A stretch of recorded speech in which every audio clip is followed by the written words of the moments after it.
तनुज पुनिया जी को आप देखिए, कितने पढ़े लिखे नौजवान हैं, कितने वो डाउन टू अर्थ हैं, कितना जमीन पे वो काम करते हैं। हम लोग पिछले 10 साल से देख रहे हैं कि इतना यंग डायनेमिक पढ़ा लिखा नौजवान आज की तारीख में जो हमारा तो ये सौभाग्य है कि तनुज पुनिया जो कि आईआईटी से इंजीनियर हैं, वो आप समझिए कि अपनी इतनी बड़ी नौकरी छोड़ करके आज हमारी, आपकी और बाराबंकी की जनता की सेवा करने के लिए निकले हैं।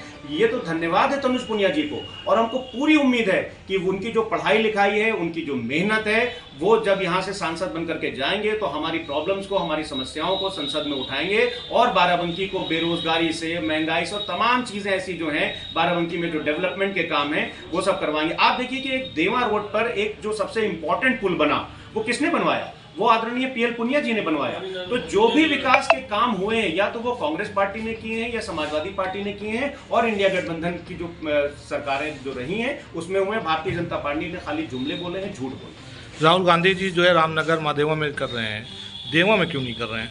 देखिए, इसमें देखिए क्या है कि भारतीय जनता पार्टी जो है ये डिवाइसिव पॉलिटिक्स करती है। हम हमेशा ये मानते हैं, विष्णु पुराण में एक बहुत अच्छा श्लोक है जिसमें कहा गया है कि उत्तरम यत् समुद्र से हिमाद्रश्च दक्षिणम वर्षम तद भारतम नाम भारतीय यत् संतति।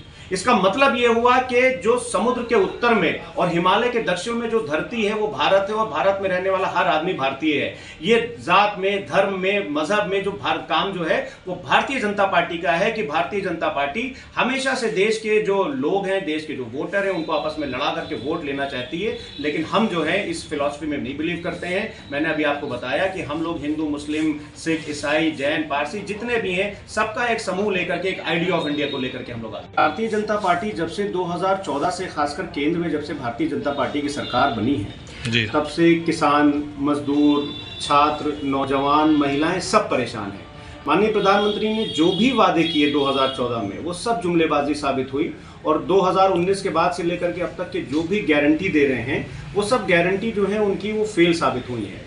तो पैगाम यही है कि जो वोटर है वो भारी से भारी तादाद में निकले, और इंडिया गठबंधन के जो प्रत्याशी हैं बाराबंकी से, खासकर तनुज पुनिया जी, उनको पंजे के निशान पर बटन दबाकर उनको भारी से भारी बहुमत से विजयी बनाएं। यही पैगाम है। सबसे बड़े जो मुद्दे हैं हमारे लिए वो बेरोजगारी का मुद्दा है।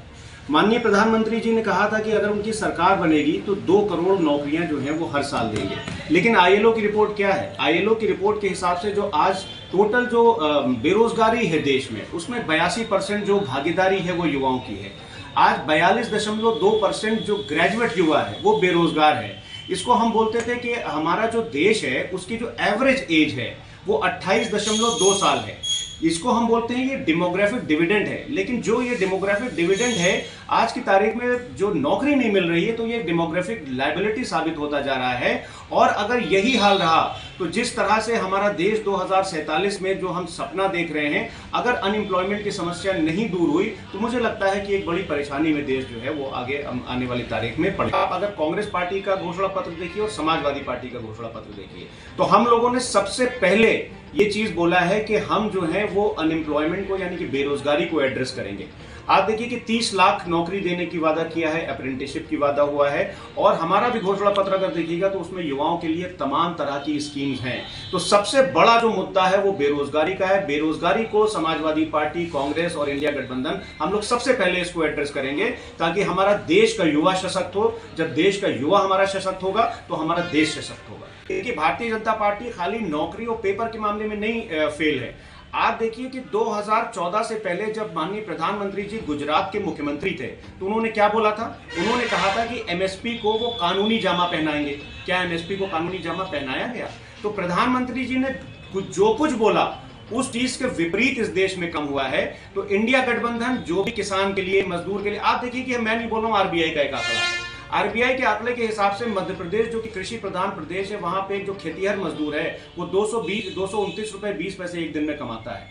आप सोचिए अगर उसको 20 दिन काम मिल रहा है तो एक खेतीहर मजदूर महीने का 4000 से ज्यादा नहीं कमा पा रहा है, तो वो अपने बच्चों को खिलाएगा क्या, पढ़ाएगा क्या, और अपने माता पिता का इलाज क्या कराएगा? तो देश में आज बहुत गंभीर समस्याएं हैं। उन समस्याओं को इंडिया गठबंधन जो है वो एड्रेस करने की पूरी कोशिश करेगा। एक जो मेंबर ऑफ पार्लियामेंट है या जो सांसद है, उसका काम यह है कि अपने क्षेत्र की आवाज संसद में उठाए, ताकि जब संसद में वो उठाएगा तो एक पार्लियामेंट जो है उसके ऊपर कुछ ना कुछ काम करेगी, कुछ नियम बनेंगे, कुछ लॉज बनेंगे। तनुज पुनिया